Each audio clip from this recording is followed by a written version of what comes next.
January 9, 1945. The air over Luzon is thin and cool, a hazy morning blanket stretched over the jungle canopy. Two silver specks, American F-6D Mustangs, skim the tops of the clouds. Their engines are a steady, low thrum, a sound of careful purpose. Fuel is measured, every gallon a precious lifeline back to base. On the radios, silence reigns. This isn't a combat patrol. It's a job for ghosts. Take pictures, chart the unseen, and vanish. Leading the pair is Captain William Shomo, 82nd Tactical Reconnaissance Squadron. He's not your typical fighter ace. Before the war, this reserved Pennsylvanian was studying to be an undertaker, a man accustomed to quiet rooms and solemn duties. Now he's a weather-beaten recon pilot, his face etched with the strain of months spent flying solo, dodging flak-down tree lines and over enemy airfields. His Mustang is an F-6D, a variant packed with cameras instead of extra ammo. Its purpose is to see, not to fight. Behind him, on his wing, is Lieutenant Paul Lipscomb. He's the second set of eyes, the trusted wingman whose entire world is keeping their 6 o'clock clear. He doesn't need to know the plan, he just needs to trust the man in front. His faith in Shomo is absolute. Then, the morning shatters. A glint of sunlight off aluminum, high and to their left. It's not one glint, but dozens, then 100. It blooms into a river of enemy aircraft, a massive formation pouring south along the mountain valleys. Shomo squints, his mind racing. He counts them bombers, big twin-engine Bettys, escorted by a swarm of agile Oscar fighters. It's an entire air wing flying in broad daylight, heading directly for Lingayen Gulf. Down below, on those very beaches, the American invasion has begun. Tens of thousands of men are waiting ashore, ships are unloading supplies, and the entire operation is a finely tuned clockwork of logistics. A formation this size could turn that clockwork into a scrapyard. It could break the back of the landing before it even truly begins. The stakes are immense, measured in ships, beaches, and human lives. Shomo's training, his very orders. Scream at him. Avoid. Report. Survive. A reconnaissance plane with a lone wingman has no business tangling with a force this large. It's suicide. His job is to get the photos, to be the eyes of the army, not its sword. The enemy formation hasn't seen them yet, tucked as they are against the clouds. They could bank away, climb for safety, and live to fly another day. The rulebook is clear.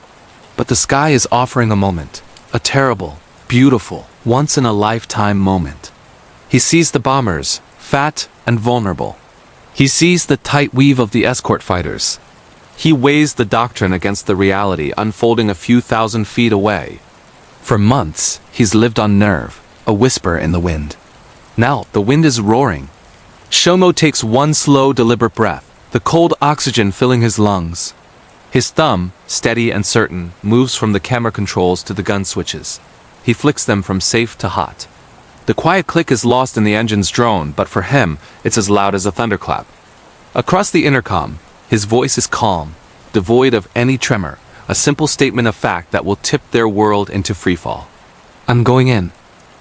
The Mustang screams downward, the airframe shuddering as the dive steepens.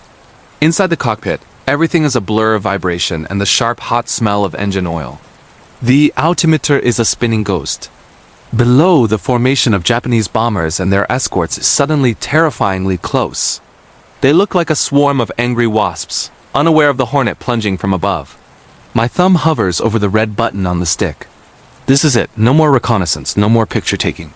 Today we hunt. I level out, the G-force pressing me deep into my seat, and line up the first target, the bomber on the far right of the V formation. They still haven't seen us. The crosshairs of the gun sight settle on its port engine. A gentle squeeze. The world erupts. 6 .50 caliber machine guns roar to life in a deafening staccato, the whole aircraft bucking against the recoil. A stream of tracers like angry red fingers reaches out and touches the bomber. It's a short surgical burst, just like practice. 1 second, 2 seconds. That's enough. I see the hits sparkle along the engine cowling, then the wing root. The bomber shudders violently, as if punched by an invisible giant. A silvery stream of fuel erupts from the wing, gleaming in the harsh sunlight before it ignites. A brilliant orange blossom of fire engulfs the engine, trailing thick black smoke. The bomber lurches, falling out of formation. Below, The enemy formation finally breaks. Chaos. Some of the escorts bank sharply, trying to find us. Others seem frozen, unsure of where the attack came from. There's no time to watch. I roll the Mustang onto its side, pulling back hard on the stick, already scanning for the next target. Good hit, Skipper, good hit! Bandits at your 4 o'clock climbing. That's Lipscomb, my wingman. His voice calm and steady through the crackle of the radio. He's up there high and tight, my eyes in the back of my head. I trust him with my life. All those months spent flying low over enemy airfields, photographing targets, taught me more than just how to handle a camera. It taught me patience. It taught me angles. It taught me exactly when to strike. This F-6D might have cameras in its belly, but it's still a Mustang. 6 guns in the wings and a Merlin engine that sings a song of pure power. I spot my next target, one of the escort fighters, a Tony, turning gauge. He's fast, but he's turning into me. A mistake. I meet him head on, the distance closing in a heartbeat.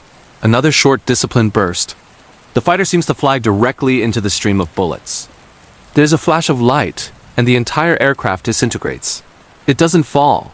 It simply vanishes into a cloud of metal confetti and smoke. No time to feel anything. My eyes are already locked on another bomber, trying to dive away. I roll in behind it, the Merlin engine screaming as I push the throttle forward. The bomber's rear gunner opens up, green tracers floating lazily past my canopy. Too slow. I walk the rudder pedals, skidding the Mustang slightly to the side to give him a harder target, and fire again. The tracers find their mark, stitching a line across the bomber's fuselage and right wing. The wing folds snapping upwards with a sickening crack. The bomber cartwheels, its nose dropping as it begins its final, helpless spin towards the jungle below. 2 more bailing out, Skipper. 2 shoots. Lipscomb calls out. I see them, small white flowers of silk blossoming against the green canopy far below. My thumb eases off the trigger. Conserve ammunition. The fight isn't over.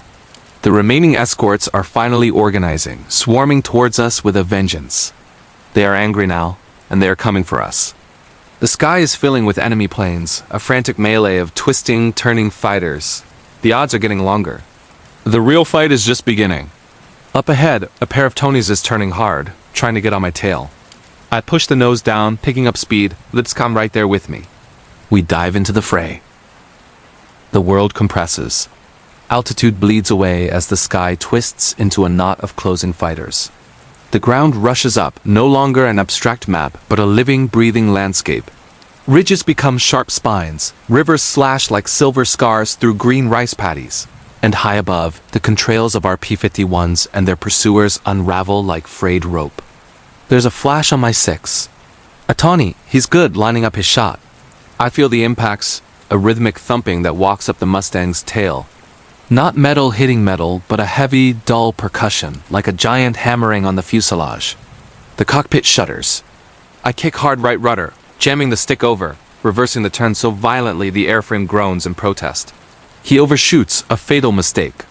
For a split second, he fills my gun sight. I squeeze the trigger.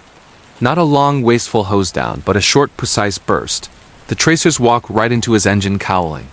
A puff of black smoke, then a blossom of orange flame. He peels away, a dead man flying. The sky is a maelstrom of oxygen, G-force, and dwindling seconds. Another bomber slides into view, a Betty. Through the plexiglass nose blister, I see a human shape, a silhouette against the sun. Just a flicker, a recognition of the man inside before my thumb finds the trigger again. There's no hesitation, no pause to philosophize.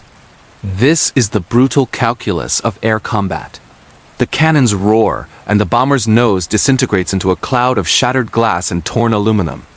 The shape is gone. The imprint, however, remains. A shadow in the back of my mind. A flash of light off a canopy to my left, it's Lipscomb, my wingman. He's a metronome in this chaos, a steady beat of controlled aggression. I watch him fend off a diving Zero, then arc gracefully to claim a Val that was trying to slip away. He reappears on my wing, rock steady, his presence a silent challenge to keep my own head in the game, to keep us both alive. This isn't a free-for-all. It's a series of rapid-fire decisions. You can't get tunnel vision. That's how you die. I'm constantly scanning, not just for the next target, but for the next exit. Where are the clouds? What's my best climb angle if I need to bug out? How much ammo is left in the belts? The counter clicks with each burst. The acrid smell of burnt cordite fills the cockpit, a sharp metallic tang that bites the back of your throat. A gun jams a terrifying pop and then silence from the right wing. I cycled the charging handle once, twice. It clears. The cannon barks back to life. Another Betty lumbers ahead, its gunners frantically throwing tracers my way. I jink, feeling the Mustang's tail wag as I buff it near stall speed, pushing the airframe to its absolute limit. I line up the shot, walk the tracers into its wing route, and watch the wing fold back on itself like a broken bird. That's four. The Japanese formation is shattering. What was once a disciplined V of bombers is now a panicked scatter, each pilot for himself. Some dive for the deck, others claw for the flimsy safety of a cloud bank. The escorting fighters, once aggressive, are now jinking low, trying to shake us off their tails. It feels like we've broken their spirit.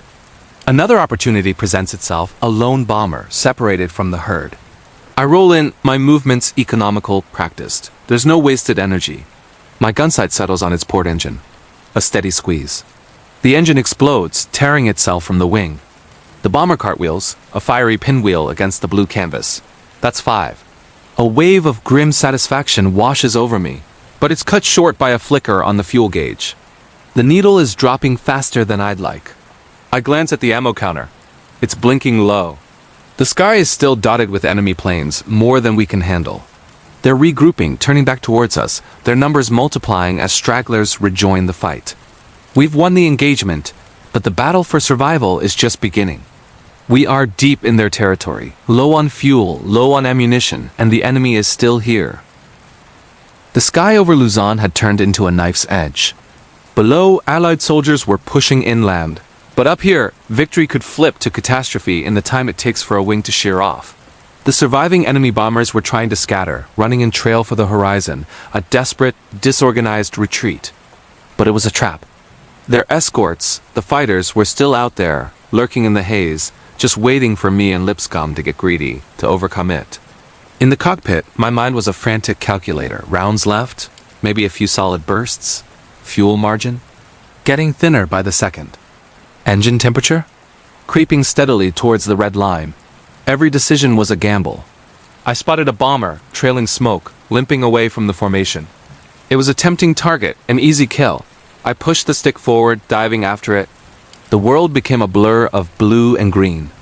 I lined it up, squeezed the trigger, and watched my tracers tear into its fuselage.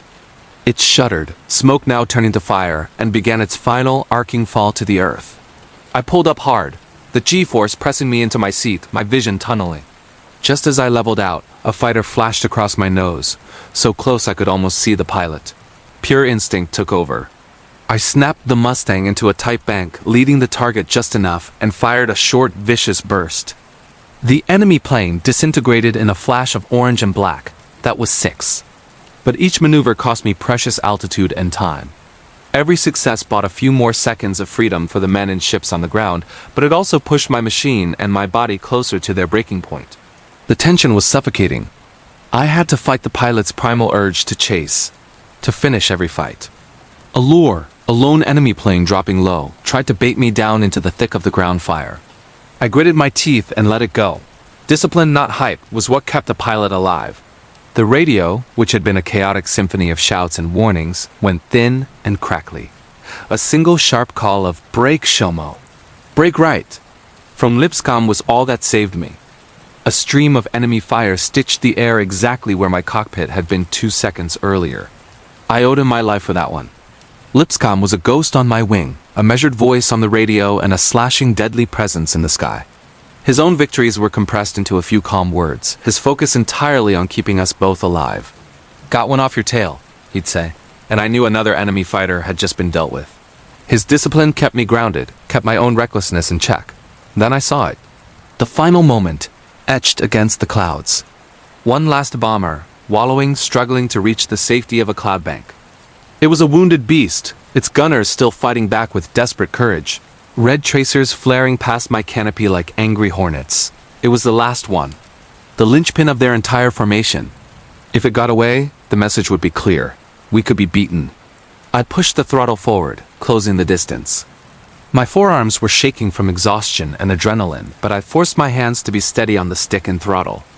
I lined up the Pipper on its wing route, right where the fuel tanks were.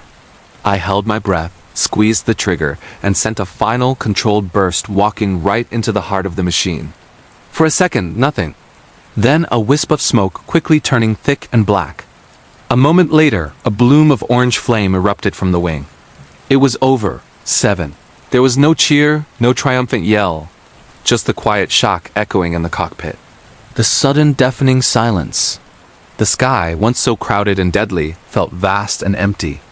It was only then that I noticed my hands, gripping the controls, had begun to tremble uncontrollably. With fuel gauges nearing empty and ammunition almost gone, we banked our weary Mustangs and turned for home. The heat haze shimmers over the airstrip on Mindoro. 2 P-51 Mustangs, caked in mud and grime, taxi slowly to a halt. The familiar roar of their Merlin engines gives way to a chorus of metallic ticks and pings as they cool in the tropical air. Ground crews immediately swarm the aircraft. Armorers, their faces grim, count the remaining links of 50 caliber ammunition. A crew chief runs his hand over the leading edge of a wing, stained black with cordite, and just shakes his head in silent disbelief. Inside the squadron tent, the atmosphere is thick with a strange mix of exhaustion and adrenaline. The debrief is methodical, almost clinical.